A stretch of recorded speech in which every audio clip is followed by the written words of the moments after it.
Bonjour, tu nous parles de ta venue, Jésus, mais comment t'attendre?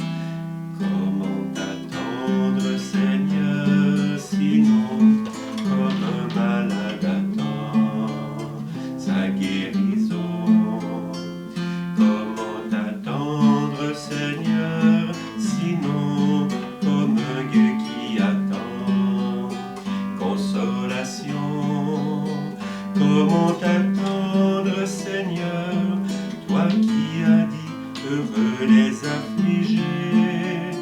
Pourquoi tarder?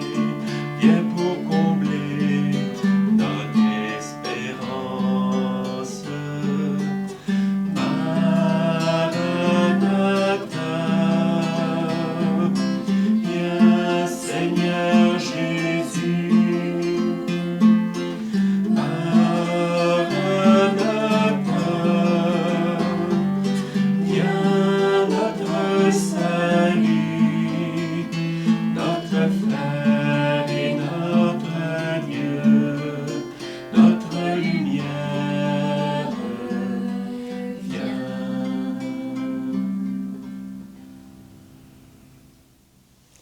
Comment t'attendre, Seigneur?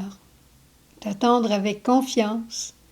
Quand je lisais cet évangile d'aujourd'hui, je repensais à une expérience quand j'avais peut-être 10 ans. J'avais un concours de patin. J'ai jamais été une grande patineuse artistique, mais j'ai pris des cours de patin, de fantaisie.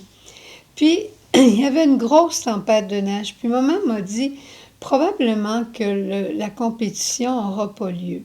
J'ai dit oui, maman, elle va avoir lieu, il faut qu'elle ait lieu.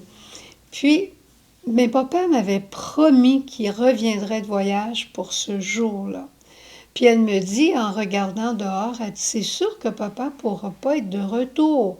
Ça serait beaucoup mieux que ça soit cancellé. J'ai dit, non, maman, c'est sûr que papa, il va venir. Il me l'a dit qu'il viendrait. Dans ce temps-là, je ne savais pas ce que ça voulait dire, conduire dans une tempête. Eh bien, papa est arrivé. Puis le concours de patin a eu lieu.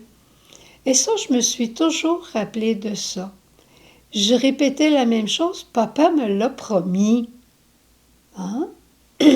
En créole, on dit promesse, c'est dette. Pas plus tard que hier soir, j'ai vécu une belle expérience comme ça de confiance.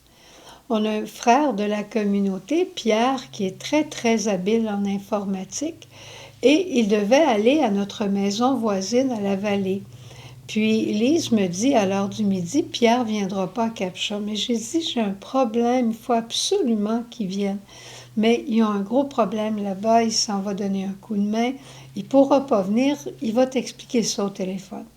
Moi, j'ai dit, oh non, je fais mon expérience de providence, il faut vraiment, Seigneur, qu'il vienne. Ben, quand il est arrivé hier soir à la surprise, on ne savait pas personne qu'il arrivait, mais tout d'un coup, à 9h, après la traversée du bateau, Pierre arrive ici avant d'aller à la vallée. Et en dedans, tout ce que je disais, c'est je savais, bon Dieu, que tu ne me laisserais pas tomber. J'étais certaine de toi. Puis Lise répétait, comment ça se fait qu'il est venu? Il a dit qu'il ne viendrait pas. Mais c'est vrai que tu as fait une expérience de providence, tu as vraiment demandé au bon Dieu. Cette confiance en Dieu, c'est comme je dirais, une condition sine qua non, une condition de base dans la vie pour vivre en paix.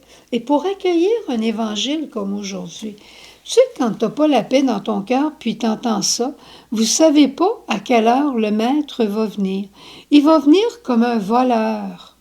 Alors, tenez-vous prêts. C'est alors que vous n'y pensez pas que viendra le Fils de l'homme. Oh, boy!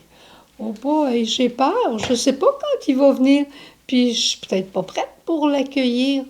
Mais non, il faut avoir confiance alors que Dieu a choisi. Et c'est pour ça aujourd'hui que j'ai apporté ma trousse de ménage, pour te faire penser que quand on attend quelqu'un, on fait le ménage. C'est certain qu'il va venir, il l'a dit. Mais il n'a pas dit à quelle heure il viendrait. Mais c'est certain, il a dit qu'il va venir. Alors il nous demande simplement d'être prêts. Quand une maison est propre, est toute nettoyée, on la regarde puis on dit, c'est-tu assez beau? Faudrait toujours que ça reste comme ça. Mais au fil des semaines et des mois, la poussière revient, le désordre reprend sa place, puis il faut encore recommencer. Il en est ainsi de la vie. Mais l'homme est fait pour vivre dans la paix, il est fait pour vivre dans l'ordre. Et quelqu'un est digne quand il est propre et ordonné. Il n'y a pas besoin d'être habillé richement, mais juste être propre, ça donne une dignité. Je repense à ce mouvement, je ne sais pas comment il s'appelle, mais c'est merveilleux à Paris, puis il y en a peut-être dans d'autres pays du monde maintenant.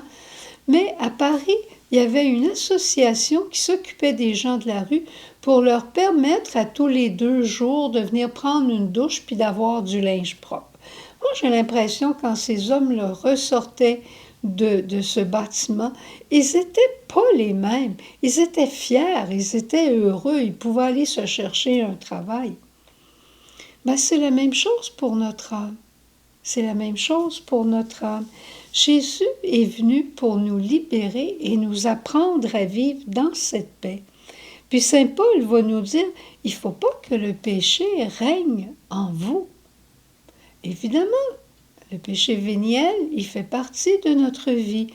Mais plus on essaie de s'en débarrasser, plus il fuit et plus notre âme devient libre et qu'elle respire la bonne odeur du Christ.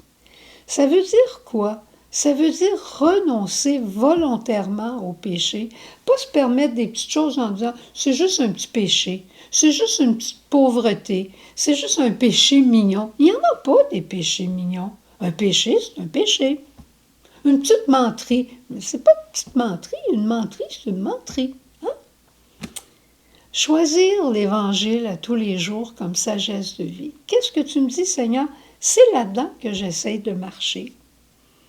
Et arriver à pouvoir s'écrier comme Jésus, « Père, je fais toujours ce qui te plaît. » Évidemment qu'on n'est pas capable de le dire en vérité, mais on est capable, dans la confiance, de demander à Jésus de le dire en nous. Et qu'on ait ce cœur de pauvre et ce cœur d'enfant qui est capable de dire, comme un enfant qui vient dire « Je recommencerai plus jamais, jamais, jamais. » Ben, il est sincère, le petit enfant, quand il l'entend, quand il dit. Les parents l'écoutent en disant « Il va recommencer probablement demain. » Mais sont contents d'entendre le repentir de l'enfant. Dieu attend ça de nous, que nous ayons un cœur pauvre, se prenant pas pour un autre, un cœur pauvre, content de tout ce qui nous arrive. J'en ai, je suis très content. J'en ai pas, je vais trouver ma joie en Dieu encore plus. Je vais l'offrir, puis je vais avoir une double joie. Tu vois, Jésus nous invite à vivre heureux. Et on pense que de vivre heureux, c'est de faire ce qu'on veut, puis c'est exactement le contraire. C'est de vivre en présence de Dieu. Pour être heureux, il faut vivre en présence de Dieu. Et le plus beau signe de la présence de Dieu, c'est la paix, c'est la joie, c'est l'ordre. Alors, peut-être que tu as un petit peu de ménage à faire, moi j'en ai. Alors, arrangeons-nous, c'est le temps du ménage. Il y a le ménage du printemps, le ménage de l'automne. Peut-être qu'on n'aura pas beaucoup de visites extérieures à cause du confinement, mais ça nous tient occupés de faire un petit peu de ménage. Puis en même temps, on va retrouver une plus grande dignité et ça nous donne... C'est comme une femme qui va chez le coiffeur. Hein? On dit qu'une femme qui est un peu déprimée, elle va chez le coiffeur puis elle revient un petit peu pimpante, de bonne humeur. Bien, faire le ménage, c'est pareil. Alors faisons le ménage dans notre cœur et revenons pimpante devant le visage de Dieu, tout heureux d'être appelés à un tel bonheur. Allons à la chapelle le rencontrer et lui dire « Jésus, je veux tout recommencer mon histoire d'amour avec toi pour être prêt à t'accueillir quand tu viendras. »